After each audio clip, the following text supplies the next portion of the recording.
And we are live on the ranch. Obviously, my intro video isn't playing, but here we are. Again, it's a sunshiny day on the ranch, like always. Always a pleasure to be here. And we are having some growing pains on the ranch. We are reformatting, as we grow. I'm trying to get a little bit more visible on all platforms, and I'm pulling down from all platforms, pulling up. Anyway, thank you for bearing with me. I feel like I say, we're going to shine, shine, shine, let it shine. There we go. And we're on the ranch. So, Billy, hello. Thank you for hanging out with me tonight. I've got a few people watching. And again, there's no intro. So I am going to have a few growing pains in the next, I think, 2 or 3 shows as I readjust the platform. I'm getting a new intro song, a whole new setup, and new visibility on all the sites we are, because people are having a hard time finding me on, Pandora, the Stitcher is an Apple podcast, Podcast Index, and all those other pods. So, I'm reformatting everything so it's a little bit easier to find. As always, our listeners, our affiliates, our radio stations, My Indie Radio, shouldn't be a glitch. Plow Zone out in California, perfect. And Blast Music 24/7. We're going on Saturdays for Blast Music. So nothing really is going to change. It's going to sound the same. It's going to look a little different when we go live on Mondays. And the YouTube channel is probably going to change a little bit. So otherwise, everything I was going to say, we have great guests coming up. And I'm really psyched that Juke Johnson is back with me, hanging out on the ranch. How are you? Hey, Randie, how are you? I'm good. Oh, I'm just rolling with it. You ever have just a series of days? Oh, yeah. I have them. Trust me. That no matter what you do, it's not going to happen that way. Like, you just roll with it because, no point of fighting it. Yeah, you can't fight it. You roll it. And we're songwriters. So in a week or two, we'll just write a song all about it. 100%. That's one thing about me. It's never it's a wealth of material because, things happen. Live music, things happen. It's not always perfect. You just roll with it. So, hey, you're pro. Wait a minute. The copy guy loves my live intro. So maybe I should just start doing it live. There you go. That's something different, right? Billy, you love things are going wrong and that I have a lot of material. Oh boy. It's going to be like that. I know what you meant, Billy. It's all good. Thank you guys for chiming in tonight. I know there's a few more listeners. I love to always hear where you guys are listening from. So feel free. We got New Jersey. We got New York. I think we have another New Jersey. So, all right, cool. As the show goes on. And Juke, remind everyone where you are. I'm actually in Maryland. I'm on the eastern shore of Maryland.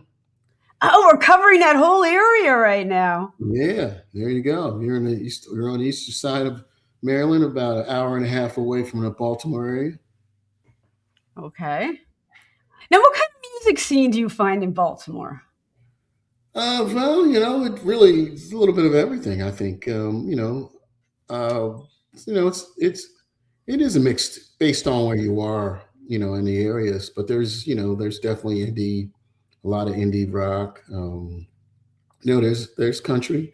I mean, it really is. You can find just about anything in this area. We're a very diverse area. Yeah, because Maryland's kind of a swing state, It is. It's like sandwiched in between Pennsylvania and Virginia and Jersey's not far. And, Delaware. So we're it's just a mixture. Everybody hears. A lot of people hear from somewhere else, either from south, further south or what, Yeah, because after Maryland, it's like the true South. Oh yeah, we're the gateway to the South. We don't like to admit it, but we are the South. We're like at the very beginning of it. So it's a lot of people here from the deep South. Okay. A lot of people, they migrate here, but. Yeah, it's a little bit of everything in Maryland. I mean, we touch, of course, You got, Jersey as you start getting into Pennsylvania, the northern parts. Right. What's it. One thing I can tell you is you can find just about everything in this area within an hour. You could have just about anything. I'm not far from Philadelphia. I'm only about 70 miles from Philadelphia. Oh, there you go. Yeah, Yeah. yeah, a great location. Yeah. Oh, Billy loves your hat. Oh, thank you, thank you. That's what he was saying before. I wasn't busting my chops. Usually bust my chops, but that's okay. It is a great hat. Oh, thank you, thank you. Yeah, I don't. I don't. I got so many hats. I don't even know where I picked it up at. But if I see something I like, I'm like, I get it. I'm getting it. I was like that with guitars. I had to slow down. Yeah, well, anybody who plays guitar is like that. I'm like that too. If I bring home another guitar, my wife is going to shoot me. It gets to the point where you can never have enough guitars. That's for sure. Right. They're everywhere. You're hiding them everywhere. They're hanging on the walls. I know they're hanging on the walls, but I always have my one default that I go to, like when I'm songwriting. Yeah, And yeah. I'm the same way. I have in this room I'm in now. This is where I usually do a lot of my stuff at, and I got about let's see, 1, 2, 3, 4, 5, 6. There's 7 guitars in this room right now. So. Wow, you got me beat. I have 3 in this room, and then I have a closet that has, I think, 3 more. My pantry has my sister was laughing at me. She's like, your pantry is everything but food. My guitars. I have all my cables on the walls, Yeah. Well, I have a home studio too. So down in there, I have more stuff. And then I got bass guitars and I got all kinds of stuff. Some stuff I don't even play. I even got a stand-up bass. I don't play it, but it became available last year. You don't play it, but you have it? No, it was somebody was getting rid of. I mean, look, when somebody says they're getting rid of, I got a saxophone. Somebody says they're getting rid of instruments. I'm like, you're not getting rid of. I'm taking it, and because sometimes I'm messing around. It's nice to have it. People, I got drums. I got all kinds of stuff. So if I'm working on something, someone wants to come by, and it's chances are I have the instrument already here. Yeah, somewhere. That's great. No, that really is. That's great. You shouldn't throw away an instrument. I mean, that's crazy talk right there. Yeah, it's crazy to us because we're music people, but people get instruments just like it's almost like if you compare it to like animals, that people get animals and they're all so cute and it's all nice and they're excited, and then after they start trying to learn how to play it for a while, the novelty wears off. Then all of a sudden it's like, I don't need this. Let's put it out for the Goodwill or something, or a kid wants to learn it and then they lose interest and they don't. I'm like, they want to just get rid of it, take it to Goodwill or something like that. And I see it. I'm like, oh, well, what are you doing with that? You're getting rid of that? Wait a minute. That instrument, I'll take it. So I'm kind of like that when it comes to instruments, as people are sometimes with strays. They see a stray, I'm going to take them home. Right. We salvage stray instruments. Billy says he has a lot of drums. Huh. I guess, I guess if you're a musician, you're going to, pick up unique things to hone your craft. I guess that makes sense. Yeah. I mean, he said he's got a lot of drums. I can imagine if you play drums, you probably will. People, it's the same thing. People play drums and they don't play them and they're sitting around and taking up space. Then next thing you know, people have them sitting out on a table somewhere, getting rid of it. So if you go around these flea markets and things, you find all kinds of instruments. I mean, great stuff too. People don't even know what they got. They go, oh, I'm just getting rid of it, just clearing space. You know what? Every now and then, and I'm due to do this. I was trying to get there this week. I go to pawn shops. Yeah. I see if some girlfriend got mad at their boyfriend and sold all their instruments off. Oh, it happens. People do it because they need money. Go, I'm planning on getting it back, and they'll bring something in great, never come back and get it, or something happens. Right. Yeah, definitely. To pick up some stuff. And I need some gear. Like there's a few unique things that I need. So I'm like, gonna pill around to pawn shops. Maybe a flea market. Maybe there'll be some instruments there. I don't You know. find stuff sometimes at flea markets. I mean, but usually people just don't know what they have. They're just getting rid of it. Oh, like, oh, it's $5. I'm like, what? $5? You know, like I was at a flea market and they had a old guitar and the strings weren't no strings on it. Mhm. And it was, I think I wound up giving it some kid. I think some kid wanted to learn how to play. I wound up stringing it up for him and giving it to the kid to learn how to play, you know. And I think about it that way too. I was always, you know, if I can always get it to work and if someone's interested in learning how to play, I could just give it to them, you know, because Right, right, right. expensive. So every once in a while you find stuff, you go, wow. A lot of times it's not, it's junk, but sometimes Yeah, you have to find stuff, you know. especially guitars, you know, the neck's a little warped or Yep. something, you're doomed. But some things can be salvaged. Some things aren't worth Right. salvaging, but you But hey, know, you can fix it. You also can take it and get it repaired and still cheaper than buying a new guitar. We know stuff's expensive. So, a new good guitar. right, right. If you're learning, you don't need a brand new guitar, you know. Get Right. to start off with something, you know, that not quite perfect, but it's something you can learn on, you know. You know, all right, to your point though, somebody got me a guitar. I was trying to start out. My parents had sold my guitars when I was very young and blah, blah, blah. So somebody bought me a guitar. If the neck isn't right for the hand, Yeah, yeah, yeah. Well, that's true because you know my first guitar was a classical guitar because I didn't know oh, it. oh, You know how wide they are. oh man, I can't even get my hands around a classical, yet alone the nylon strings. That's It's what not I good. learned on. I Not learned good. on that. And it took me a while after I learned to start playing the normal regular guitars because I'm used to that wide. But actually, I think it helped me because with Mhm. dexterity with my fingers, I don't have really big hands.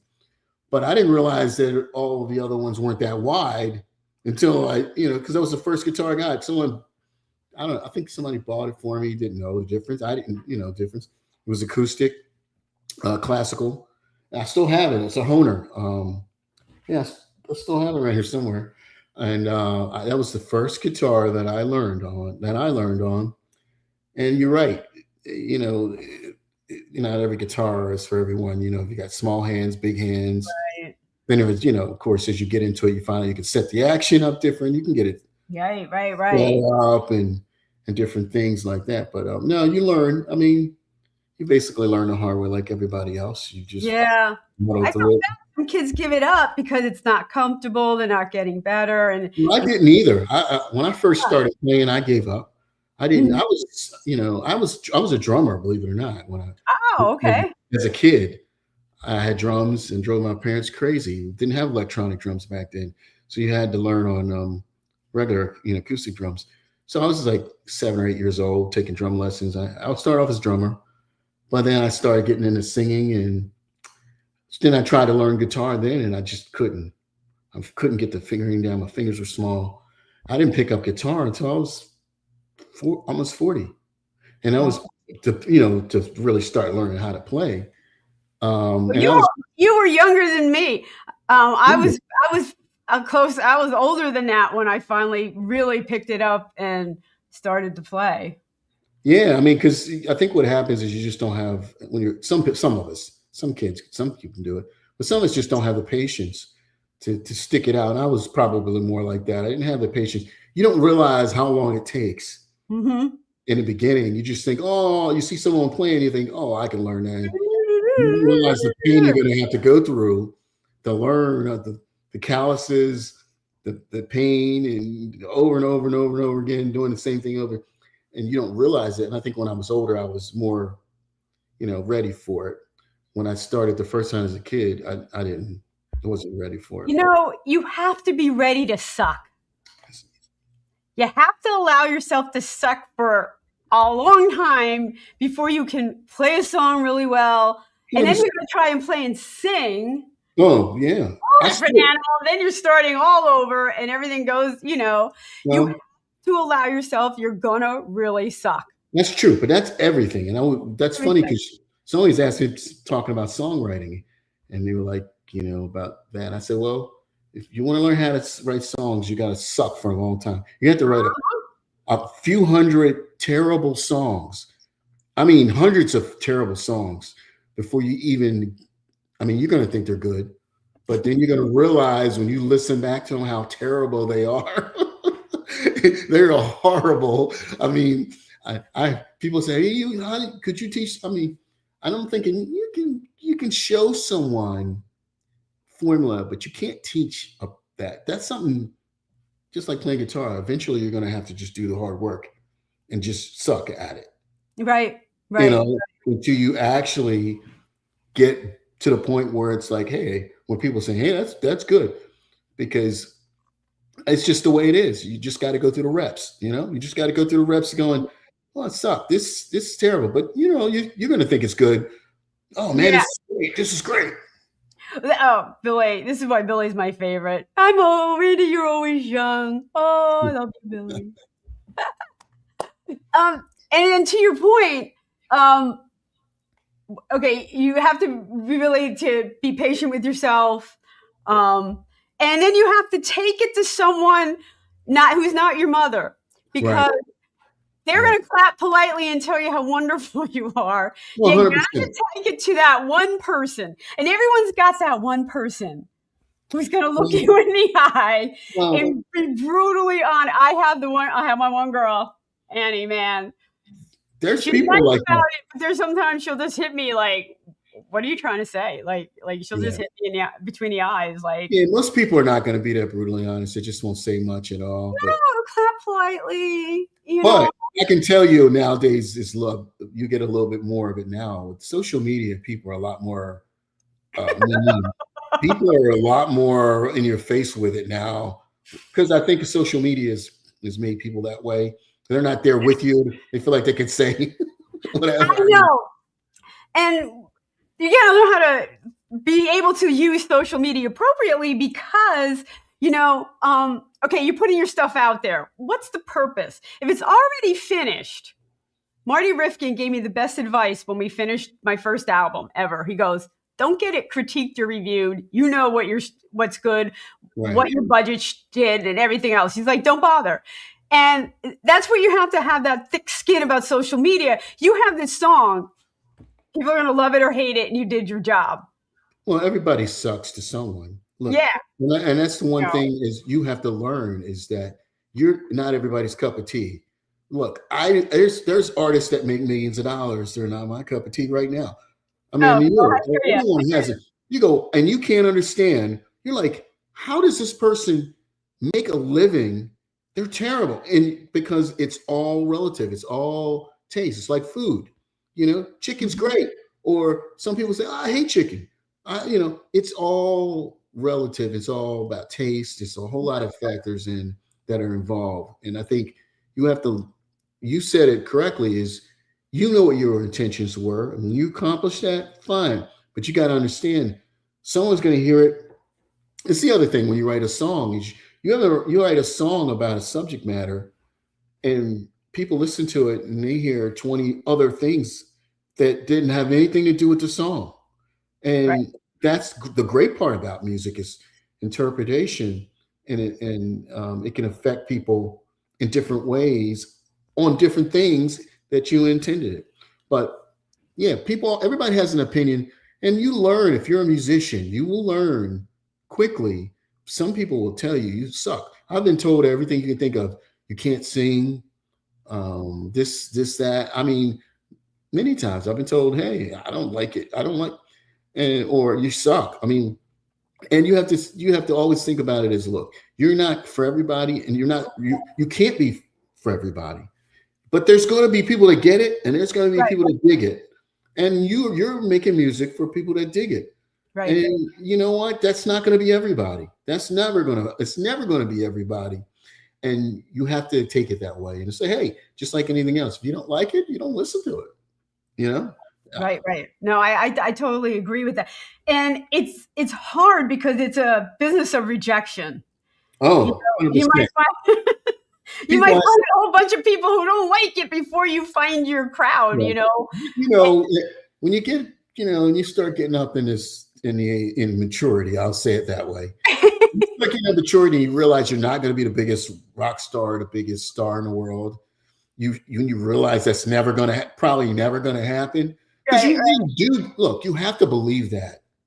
You do have to believe that. That's part of this thing. No one gets into something and think, I'm just going to be, I'm never going to do anything really big or what you think is big. I think everybody has, it's good to have dreams. It's good to shoot for the moon, right? And you still might hit the clouds, right? But you might not get to the moon, but you'll get further along than you would have gotten if you didn't shoot for the moon, right?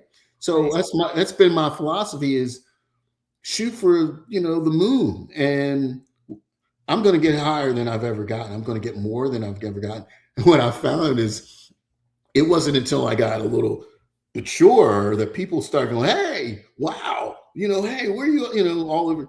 And you start hearing from people all over the world. It's like, wow, they're listening to your music and they're contacting you and saying, hey, I found you on YouTube. I found you on here. And, I went looking for the rest of your stuff. And that's so cool. But look, you're never going to be everybody's cup of tea. And you realize that very few people, it's like the lottery. Very few people get to that point. Very few. It's like football or soccer. Right. Very few people are going to get to NFL or to the World Cup. Right. Very few. It's like so small. And some people who are actually more talented than the folks who make it to those levels are not going to make it either. There's people, you look at these shows like, I think people look at these shows that come on, like, what's it one? I don't even watch them. I can't watch The Voice. And I had a song coach and she was on The Voice and, told me some of the backstories of what goes on and stuff like that. I'm like, I can't watch that crap. Well, you realize that it's a show first. It's not really about what you think it is. But you also realize that there's going to be people that make it, win it, who maybe just should win it. And there are going to be people that don't win it because it becomes a popularity contest. It becomes about something else. So you have to be really comfortable with what you do. You have to be really comfortable. I know that I would make music regardless of what happens. If one makes it, doesn't matter to me.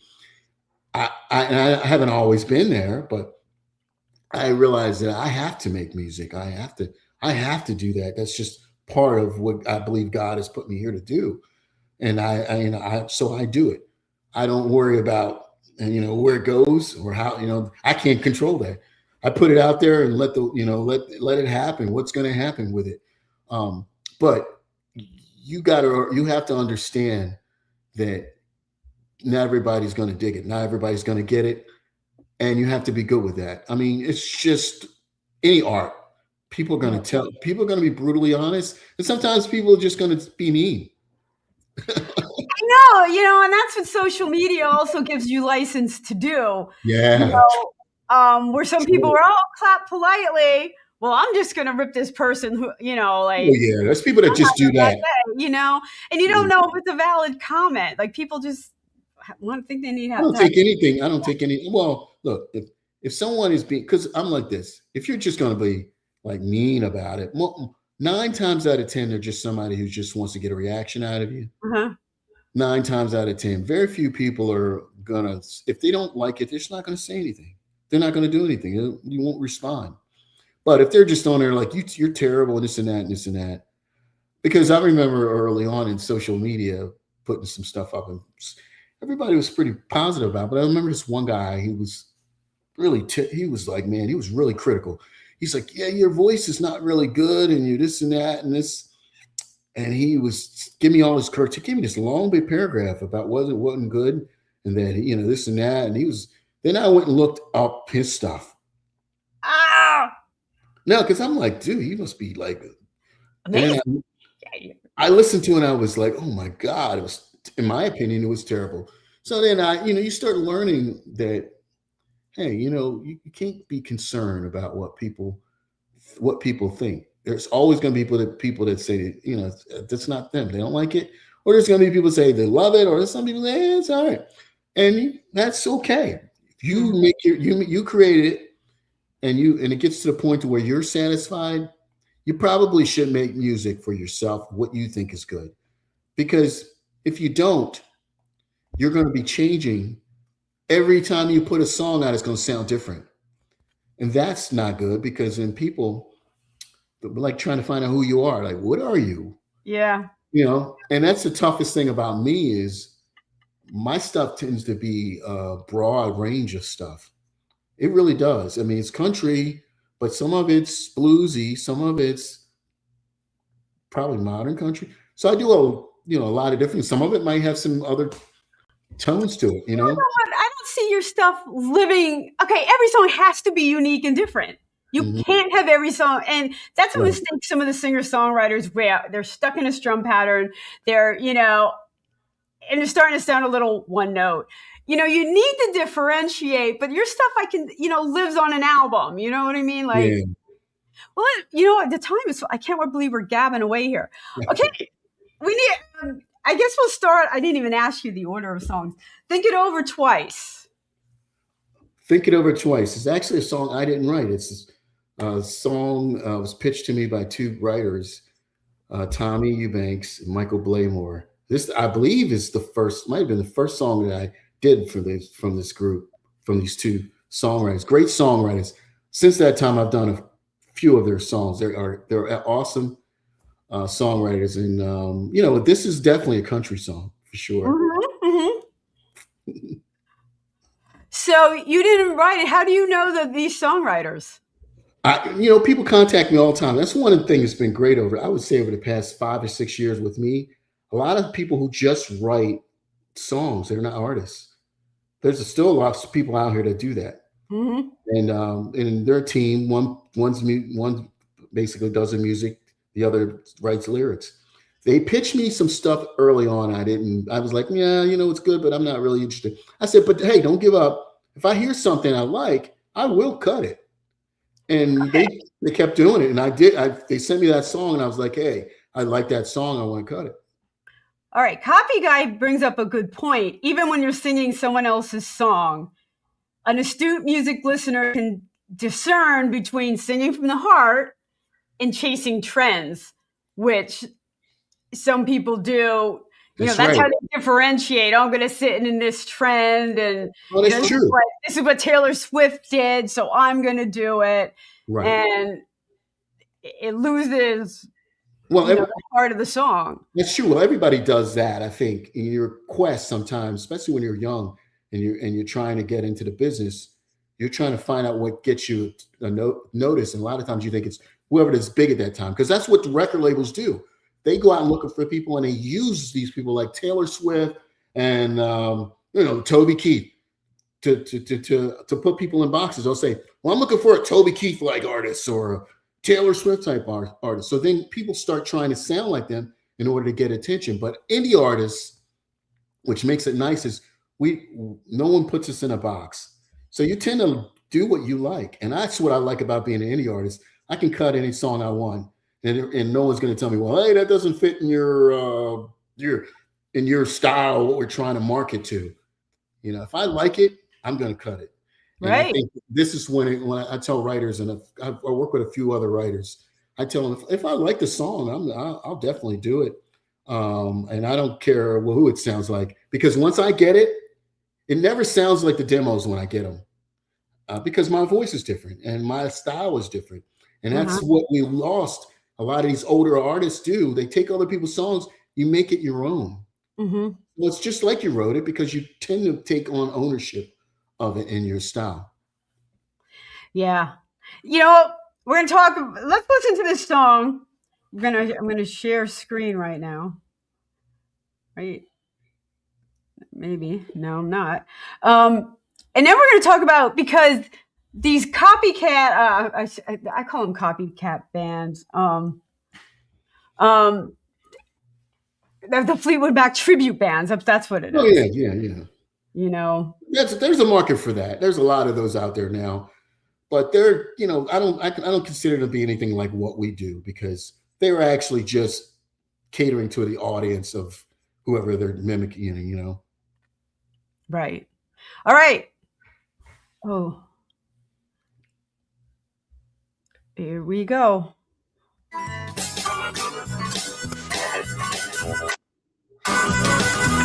That western sky was blazing as we sat on the porch. Daddy's eyes burned through me just like a torch. Son, I know you're leaving, your mama will be grieving. So let me give you some advice, think it over twice. Think it over twice, his words burning in my mind. This road that I'm traveling is not the easy kind. It's filled with hurt and sorrow and every sort of vice. As tears mixed with memories, think it over twice. Before you pack up and go, head out on that lonely road. Won't you think about your choice? Listen to that inner voice. Life is harder than it seems. You can get lost in your dreams. Even a fool can take advice. Think it over twice. Think it over twice. His words burning in my mind. This road that I'm traveling on is not the easy kind. It's filled with hurt and sorrow and every sort of vice. As tears mixed with memories, think it over twice. That old farm sure looks different from so far away. I'd trade 1,000 tomorrows for one chance at yesterday. To sit back on that porch and hear my daddy's voice. His words cut like a knife. Think it over twice.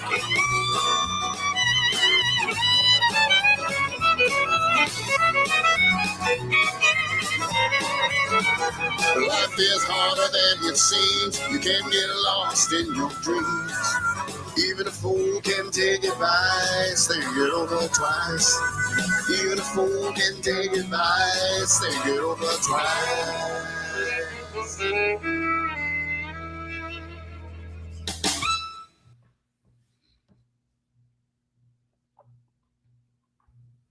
All right, and we're back on the ranch after we're here with Juke. Again, we're reformatting for those who are watching, but our listeners on My Indie Radio, Plow Zone, and Blast Music 24/7, you're going to hear everything. The formatting on the video is getting a little bit different the next couple of weeks. Oh, Billy liked that song. Awesome, awesome, awesome. I totally agree.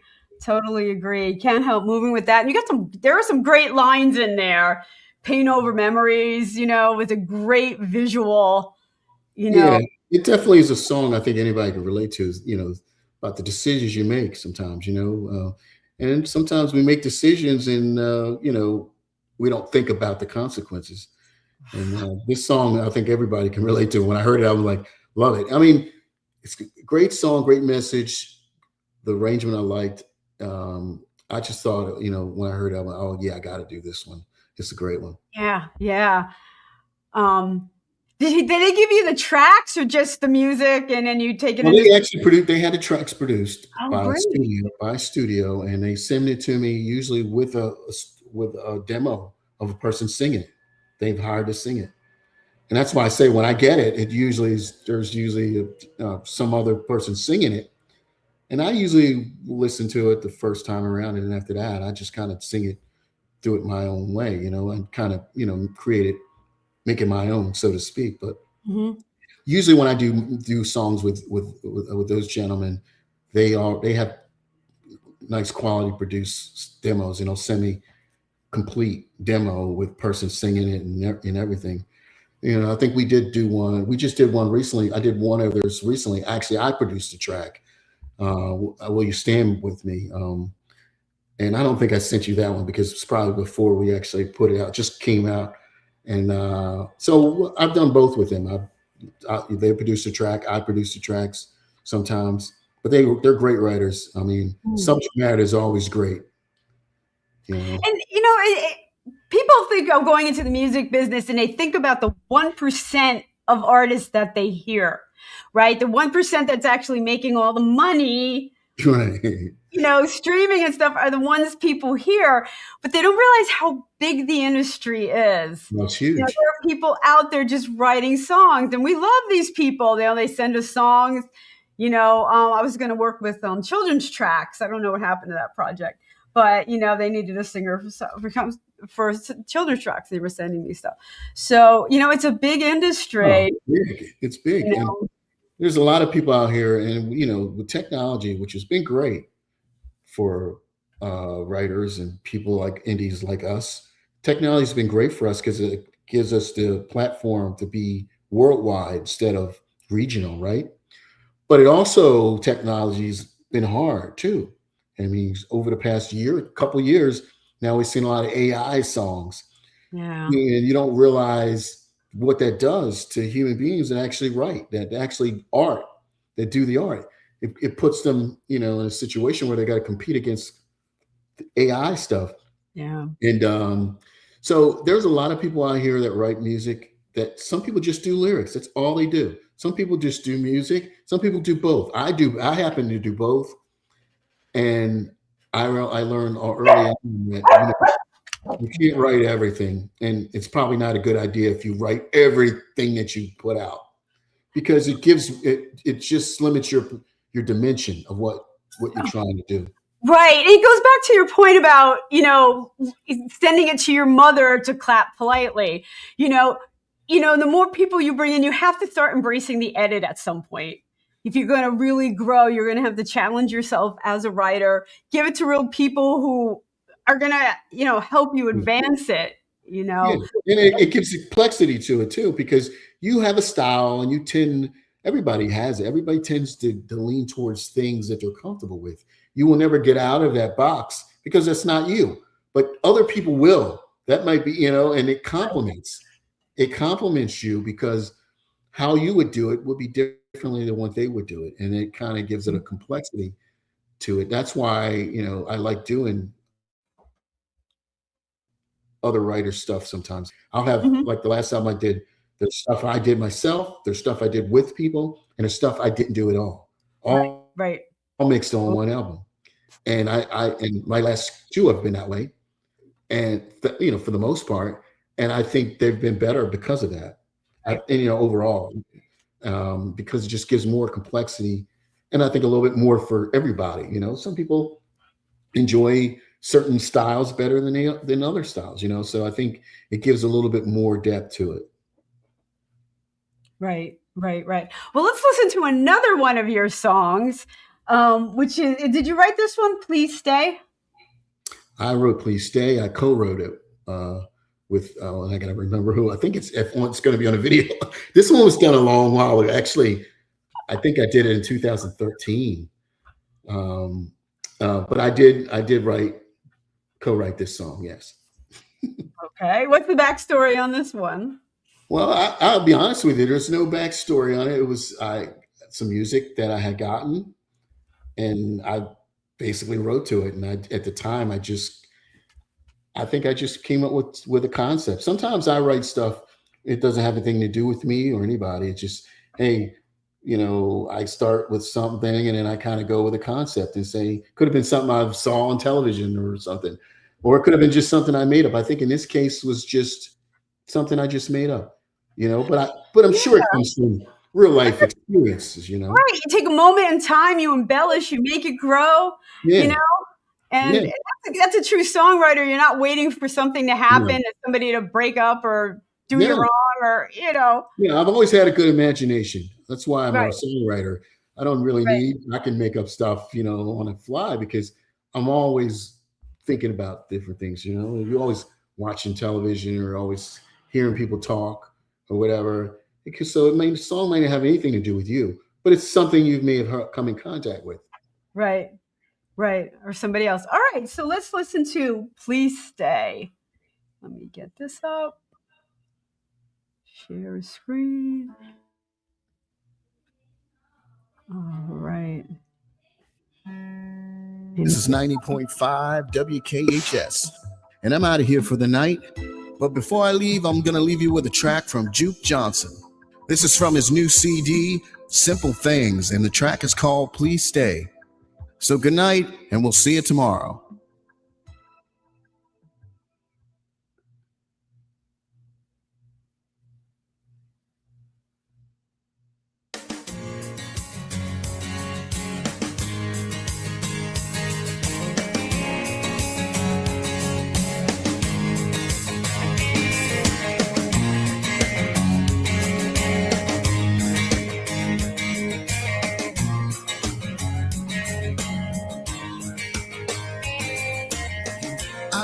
often see you only in my dreams.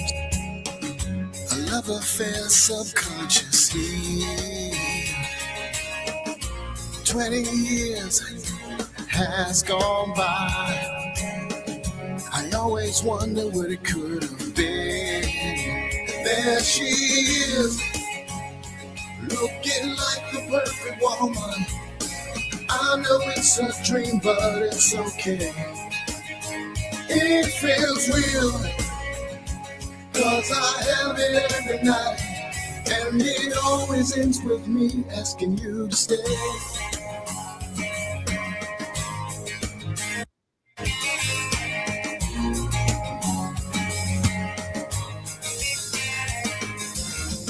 I often wonder what you're doing now. It's one of life's big mysteries. I have your picture etched in my brain. You were just 17. There she is, looking like the perfect woman. I know it's a dream, but it's okay. It feels real, 'cause I have it every night. And I get down on my knees and ask you, please stay. So when I find you, will you feel the same way? Is this some fantasy in my head?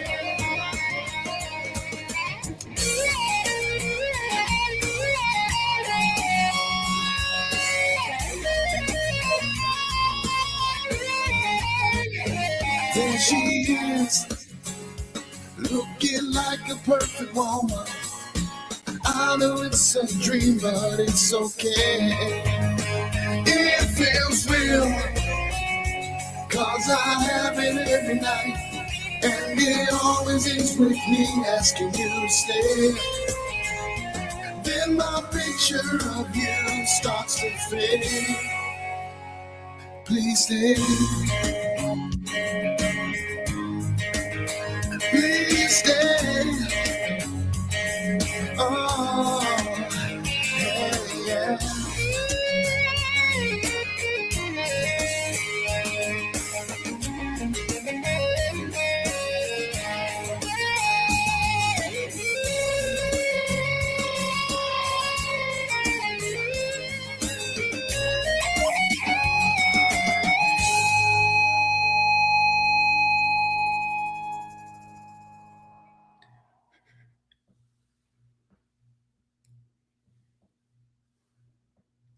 All right, we are back on the ranch. And again, we thank all our listeners. We have our affiliate radio stations, My Indie Radio, Plow Zone in California, and Blast Music 24/7. We love all our listeners. Because I'm changing platforms and kind of growing here, I'm not going to get to the streaming platforms for probably another week. I'm a little behind on that. So, but thank you guys for staying with me tonight. Ooh, Copy Guy really loves the lyrics and are relatable to just about everyone. Love the swirling guitars running throughout. I totally agree with that. Compliments urgency of the lyrics. I really like it, but I want to circle back. I am giving it to you, Juke, on the beginning of that video is sheer genius with the radio. You're going to be listening to Juke Johnson. That was a genius. Yeah, well, it's funny. That was on my first album, by the way, my first country album. So I think it was like 2000, I want to say 11 or 13. Can't remember, but coming up with a concept with that, I was the guy who was shooting it. We were like, what are we going to do here? And we're at this radio station. And I said, well, how about you just shoot me? I'm going to act like I'm a DJ. We kind of just made it up as we went along. And the whole thing, it was not like something I said, hey, here's what the concept's going to be. I called this guy up saying, hey, we want to shoot this video. And we just rode around and filmed stuff. The song itself was funny because it was just something I had made up about a guy who had a dream about a love he had when he was a teenager. And he's still dreaming, it's years later and he's still thinking about this girl, when he was a teenager. and thinking it was just is it still the same as it would have been back then. And that's what the Right. song was, which I think a lot of us can relate to. Time doesn't really move on. You think of people at that time, you think they look exactly the same. You probably think they act the same, but as time goes on, you ever see anybody from like high school, you're like, oh my God, none of us look the same. We all, we have the same thoughts. I know. You can't even recognize people that from back then. Right. You run into them like, oh, So that crush you had back then and the thoughts you had back then, wouldn't be the same quite right now because, and so I think that's what my concept was when I was writing it, as I started writing the lyrics on it. But, Kim Copeland is the one who did the music on it. And she has a studio. And when I got the track, at that time, I was doing a lot of writing for other people, and when I did that, I was like, oh man, this is great. I'm going to have to cut this one. So. No, it's a good song, and the video is a lot of fun. I know we have a lot of listeners who can't see it, but it's a lot of fun where you're just grabbing videos in different spots. Yeah, check it out on YouTube. I got quite a few videos on. If you look me up on YouTube. That's pretty cool. So, what have you been working on lately? You have new stuff coming out for us? I do. Like I said, I just put out the one. It's actually. I'm so happy. It was #1 on Southern Country Radio for 2 weeks in a row. Will You Stand With Me? And that's a song written by my two friends. I was talking about that did the first song that you played, Tommy and Michael. Will You Stand With Me? And it's basically like a patriotic song. And I think they kind of wrote this song about kind of what we're going on right now and how we as Americans need to stand together in a time of crisis. And when things are going on abroad, will you back the USA? You're going to back your country. So they thought it was a perfect time for it. They thought the country needed it. I think so too. Country needs more songs of us uniting rather than separating us, right? And I think they did. They hit it. They hit another one out the park with this one. Right. Well, we'll have to look for that. Are you going to be playing out? I'm not doing much this summer. I mean, other than a few here and there. I just sung at church yesterday, but I haven't really been doing much. I've been kind of busy doing some other things, but I've been doing a lot of writing. I got like 5 songs right now in the can that I'm really, really pleased with. That I think people are gonna like. I can't wait to put them out, and hopefully probably by the fall, I'll have some new stuff coming out. But I'm constantly doing stuff, writing with other people, doing my own stuff. Right. I'm not doing as much live stuff as I used to because just it's the grind, But right. It's a grind. I think as we get a little bit more mature, our priorities shift a little bit. But I'm always writing. I'm always doing stuff. That's what's great about having a home studio. You're able to do a lot of stuff at home. Well, Billy's appreciating you. He wants you to keep up the good work. Appreciate it, Billy. Thank you so much. And I love it that you're the type of artist who's, collaborating with other artists and, using, working with other songwriters. Got to do it. You got to do it. If you want to get better and if you want the art of songwriting to survive, you got to go out here and do that, because that's the other thing is technology is great. And this is nice doing these things, but music it's nothing like creating with other people and seeing what you come up with. It's the one thing I miss about having bands and doing band. Right. It's a lot of, stuff that I don't miss about it, but things you do miss about it is the creativity of working with other people. I work with people across the country.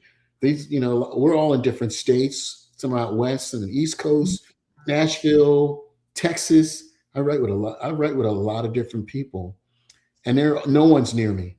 And that's the good thing about technology. But the thing about songwriting and art is you need to collaborate with other people. If you're not doing that as an artist, I think you're leaving some stuff on the table. I think every once in a while you need to just say, I got this idea. What are you doing? Some people are so tight with it, music, when they write something, they don't like any changes. They, oh no, I wrote it this way. It has to be that way.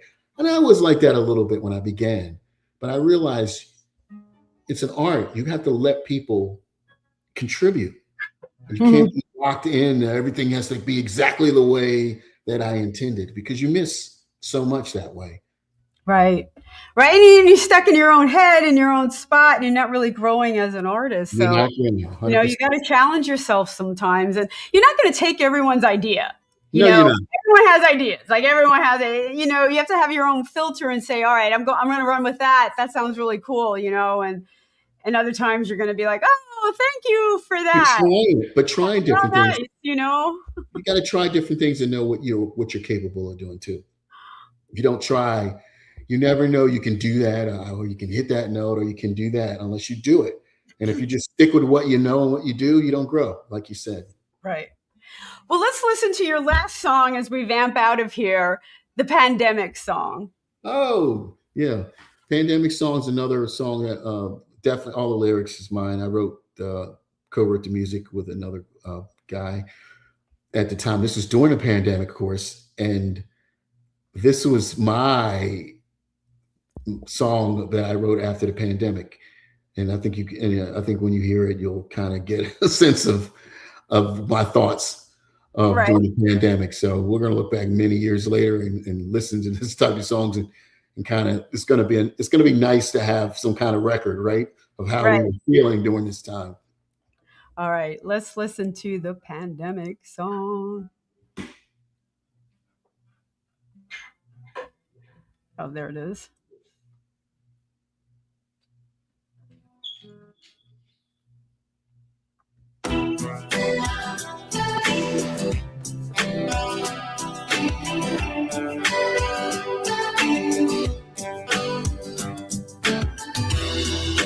Never dreamed the life we live, of the fear that comes tomorrow. Thought your world was free and clear. The loneliness, the sorrow, 'cause people need human touch. Our salvation is not isolation, it's love.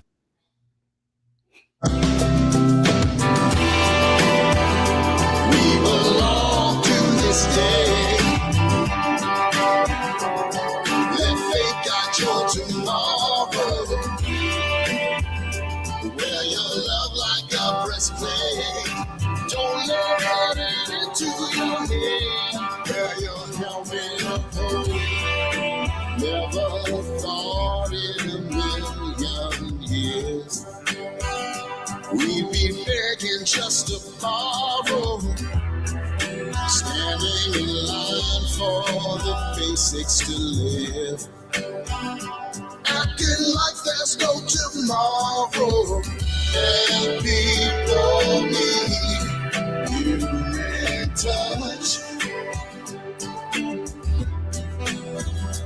Our salvation is not isolation, it's love.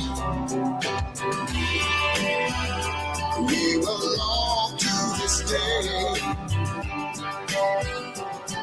Let faith guide your tomorrow. Wear your love like a breastplate. Don't let it get in your head. Wear your helmet of hope. We belong to this day.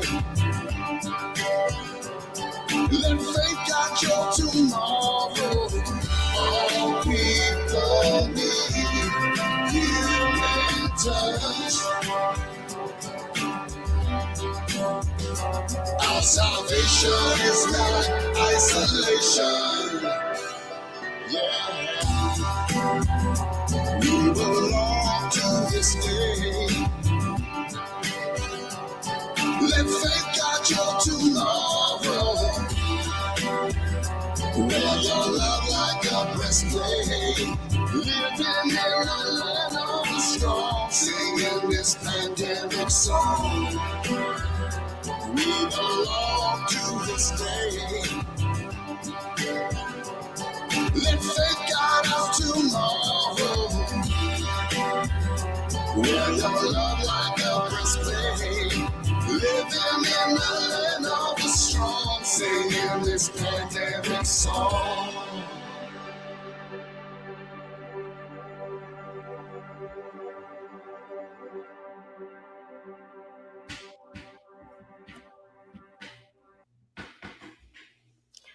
All right. I want to thank everyone for joining us on the ranch. This is Juke's second time back on the ranch, and always my pleasure to have you here. Thank you, Randie. I really appreciate it. Always enjoy it. Keep that music coming. We have our affiliates. It's going to be heard on My Indie Radio in Paris, the Plow Zone in California, and Saturdays on Blast Music 24/7.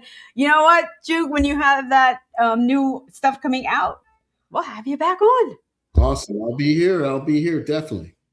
All right. Thank you so much, everyone. We go live on Mondays at 7 o'clock. So we'll see you next Monday right back here on the ranch. Night, everyone.